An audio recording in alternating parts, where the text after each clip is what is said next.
viví parte de esa historia, decidí hacer algo para rescatarlo.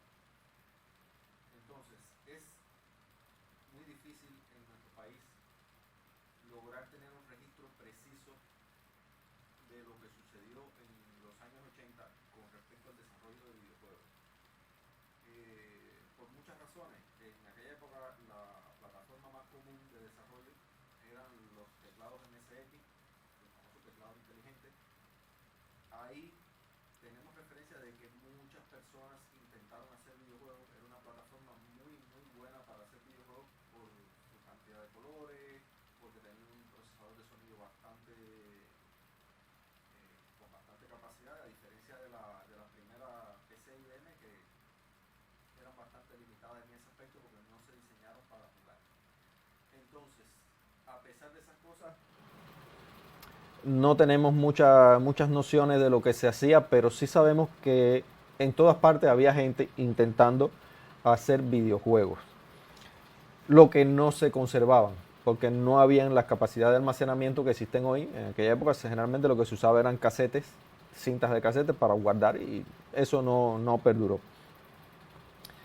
Quiero, antes de empezar, agradecer el trabajo que antes de mí hizo Wilder con un excelente libro sobre la historia de los videojuegos, que me sirvió de mucho para descubrir cosas incluso que yo no sabía. Entonces, a falta de otra referencia, el primer videojuego del que tenemos noticia hasta ahora es El Laberinto del Saber. Es un juego educativo que se creó para un concurso de los Joven Club, y su primera versión es de 1988. Quizás ahora este juego les pueda parecer un poco sencillo, pero en su momento era un juego bastante adictivo y se extendió por toda Cuba, y como pueden ver llegó hasta nuestros días. Hay gente que todavía lo recuerda y lo juega. Luego tenemos La Fortaleza del Terror, que no se debe confundir con las otras fortalezas de las que vamos a hablar después, que tuvo una versión en 1988 en modo texto. Era una aventura conversacional. Y ya en 1991 el mismo autor, Orlando Vila, le realizó una versión gráfica, con cierto apoyo gráfico, de ese mismo juego.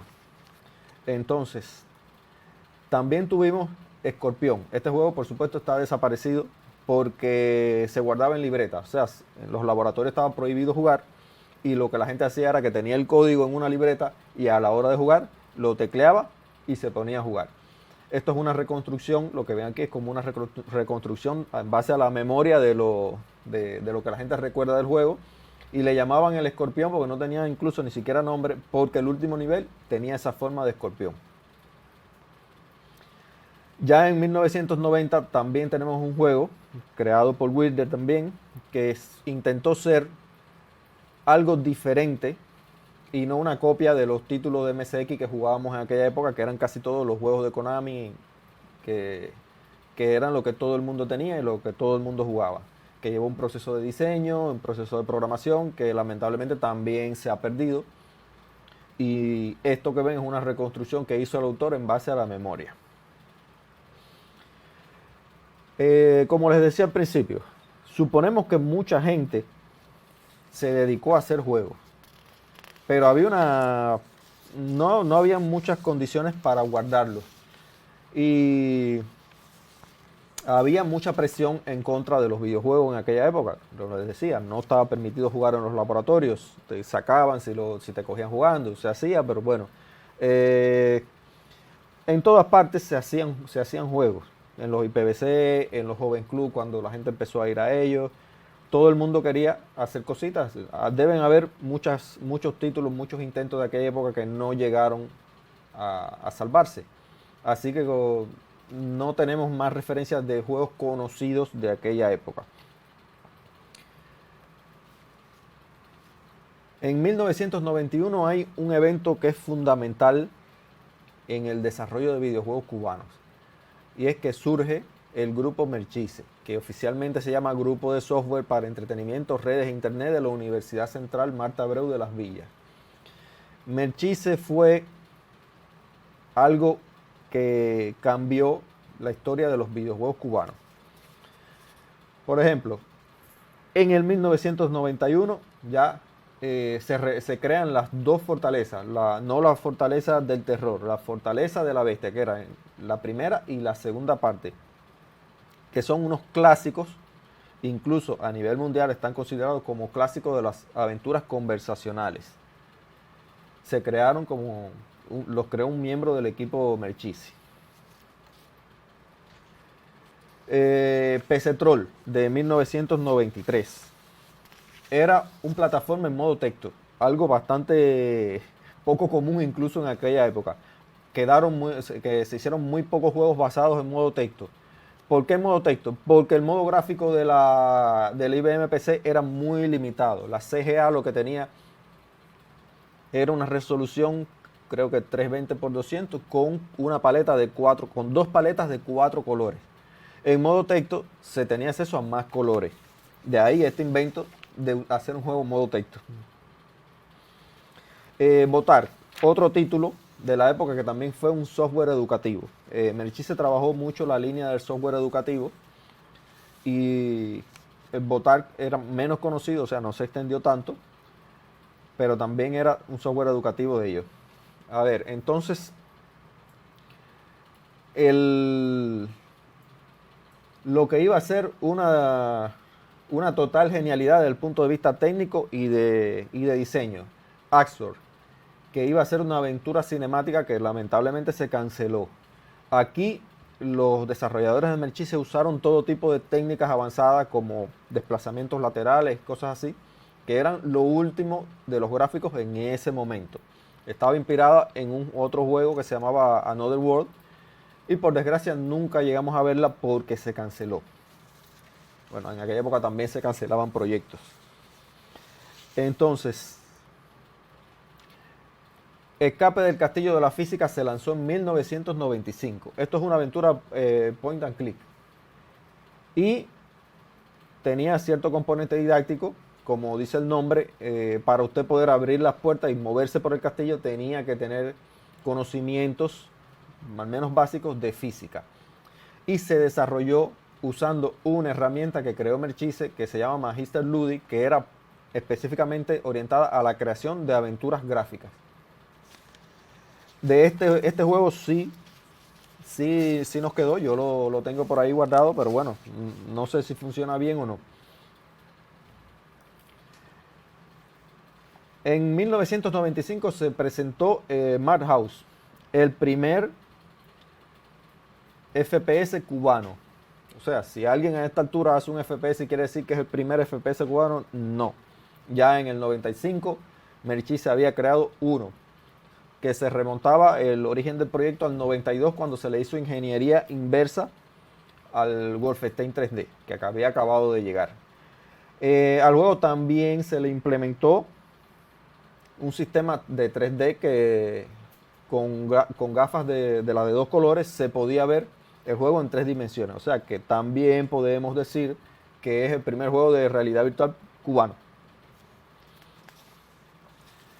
En el año 1986, Merchisi empieza a trabajar en cooperación con una empresa canadiense, Oceano Communications Inc.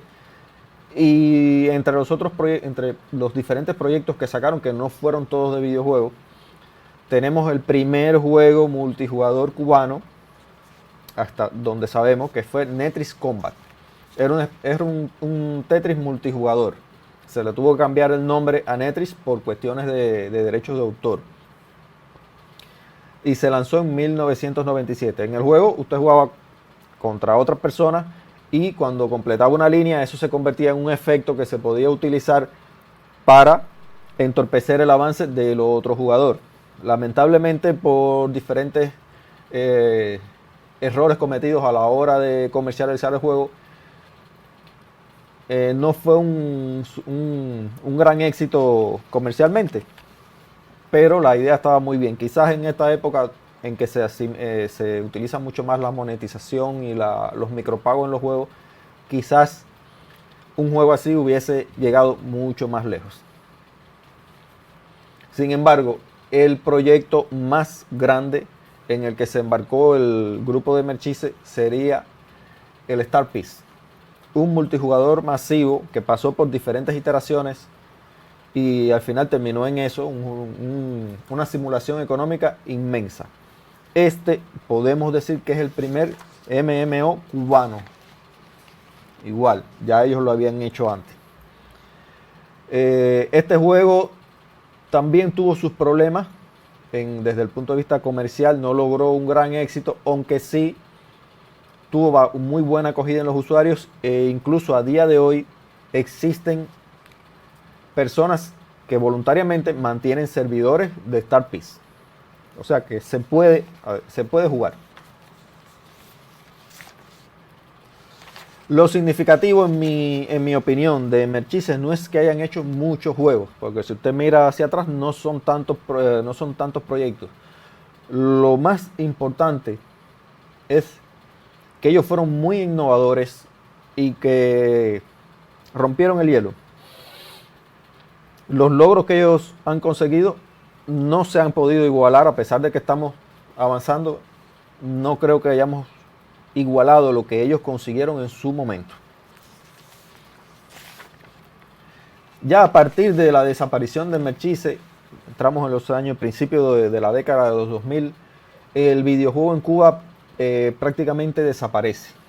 No es que la gente lo haya dejado de intentar, pero las limitaciones de comunicación y otros factores impedían que los interesados en el desarrollo pudieran formar una comunidad, pudieran armar equipos de trabajo, pudieran promocionar lo que estaban haciendo.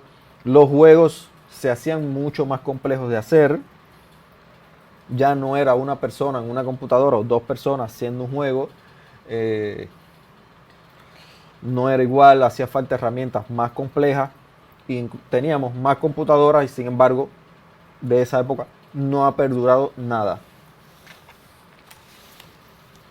Hay algunos proyectos que se realizaron que no se hicieron muy conocidos en toda Cuba. Por ejemplo, el bojeo matemático a la isla de Cuba.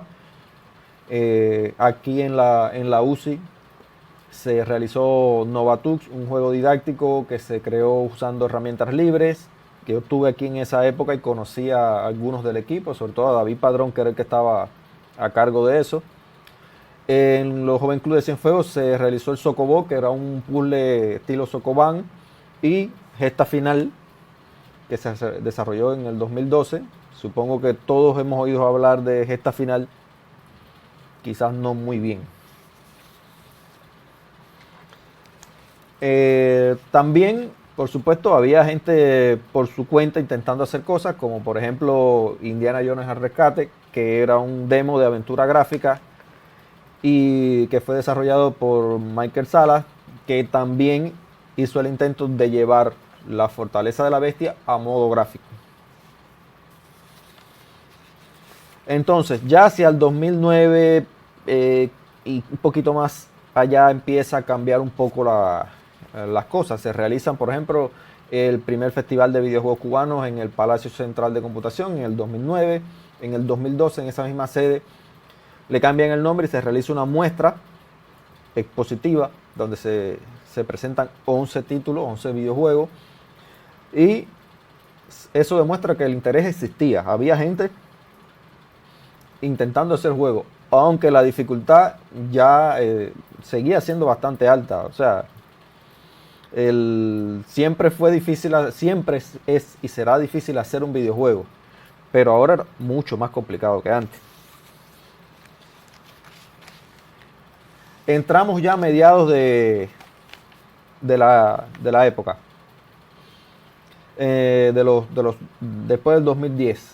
Se funda Vertex en el 2014 y después sale Coliseo, que fue un éxito total. Se demuestra que se pueden hacer videojuegos en Cuba, que había un mercado que se podía explotar, que se podía hacer dinero con los videojuegos en Cuba. Vertex no solo hizo eso, tenemos toda una lista de juegos que no voy a extenderme aquí porque esto ya más bien es historia de bastante reciente y la hemos vivido. Pero todavía no estábamos en el gran momento de los videojuegos cubanos, porque los independientes no tenían un marco legal para trabajar y monetizar los videojuegos. Persistía todavía la falta de comunicación que hace falta para articular un equipo. Incluso dentro de una misma ciudad usted no encontraba que otras personas habían interesadas en desarrollar videojuegos. A pesar de esas dificultades, hubo quienes lo intentaron y llegaron un poco más lejos. Por ejemplo, Jelly, un videojuego para móviles, que planteó la posibilidad de usar los SMS como forma de micropago, pero que se le negó porque no se podía dar ese servicio a particulares. O el Savior, que se promociona como el primer juego indie cubano, aunque no es tan así en mi opinión, porque yo pienso que el primer juego independiente cubano fue El Laberinto. Savior tuvo una excelente campaña de financiamiento público, pero todavía no hemos visto el resultado. Ellos saltaron directamente al mercado internacional. Vamos a ver en qué para eso, porque llevan varios años en desarrollo y todavía no sabemos nada. En el 2020 empezamos a ver cambios interesantes. Al fin los desarrolladores independientes empiezan a mostrar cosas, proyectos ya hechos, que a pesar de que estamos en un momento de pandemia con grandes limitaciones y cosas así, y que quizás en otro contexto de otro país los logros conseguidos parezcan pocos, yo afirmo que para nuestro contexto las cosas que se consiguieron, aunque parezcan pocas, son muy importantes. Por ejemplo, salió la Pira, se logró articular el sistema de micropago basado en SMS, que se ha extendido, que se está ofreciendo ahora a otros proyectos. Sale Dungeon and Honor, que es un juego multijugador cubano. Y en fin, se están logrando cosas que todo el mundo quizás hace 3 años hubieran dicho, no, eso no se puede hacer. Pues bueno, no se podía hacer, pero alguien se sentó y las hizo y consiguió que funcionaran. Quizás podemos decir que estamos acercándonos a un momento para tener otra Merchise en Cuba, o quizás pudiéramos pensar si en algún momento cercano pudiéramos convertirnos en una potencia de videojuegos, porque existe el potencial y el talento para conseguirlo. A ver, el futuro del desarrollo de videojuegos en Cuba. Si tuviéramos una bola de cristal, yo creo que ni siquiera así podríamos predecir con exactitud lo que va a suceder, ni siquiera a corto plazo de un año. La situación, a pesar de los avances, no es la ideal. No tenemos facilidades para la creación de equipos grandes, no hay un marco legal lo más idóneo, aunque se está avanzando, pero yo no lo creo como el más idóneo para eso. Por tanto, supongo que seguiremos con juegos pequeños. La tendencia de los jugadores es que están pagando más por juegos multijugador, por servicios online, y es lo que están pidiendo. Habría que ver cómo se comporta el mercado cubano con los juegos de un solo jugador. Pero por el momento el negocio parece estar en los juegos multijugador. Tenemos una tienda de aplicaciones para Android, Apecaliz, pero no tenemos algo similar para computadora, para PC, para el jugador de PC, que podría ser lo que le dé el gran impulso al desarrollo de juegos cubanos. Por tanto, como les decía, es muy difícil hacer una predicción. Es bastante nebuloso ese futuro que vemos, pero lo que sí está claro de una cosa: estamos avanzando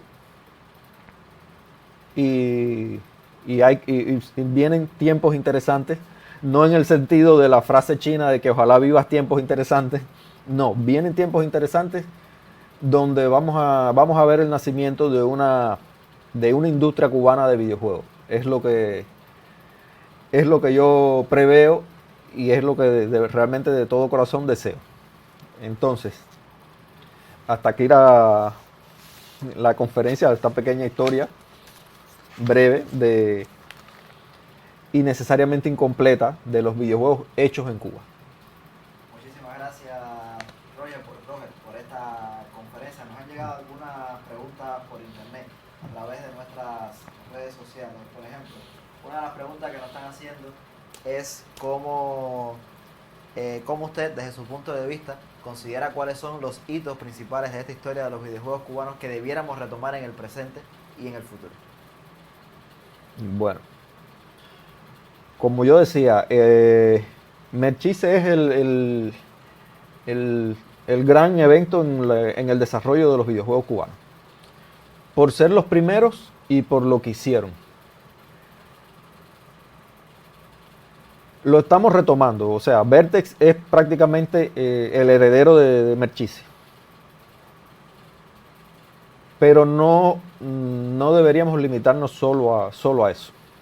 Así que si yo tengo que escoger algo, yo me quedo, aunque realmente el nacimiento de los videojuegos en los finales de los 80 en Cuba es importante, yo creo que el gran hito del desarrollo de videojuegos cubanos es la creación de Merchise y sus años de trabajo, por las cosas que lograron. Exacto, por la experiencia, por lo que lograron hacer como equipo de trabajo y bueno, el impulso que le dio al desarrollo de videojuegos en Cuba como antecedente de esa futura que tenemos. Estamos dando los primeros pasos, pero creo que confío en que tendremos una futura industria del videojuego cubano que además contribuya a que esa misma propia industria pueda entonces subsistir desde el punto de vista económico y ser pues también factible desde el punto de vista económico para así progresar en esa industria que creo que Cuba tiene muchas potencialidades, sobre todo mucho talento humano para continuar en esos sentidos, y eso lo vemos cada día o cada año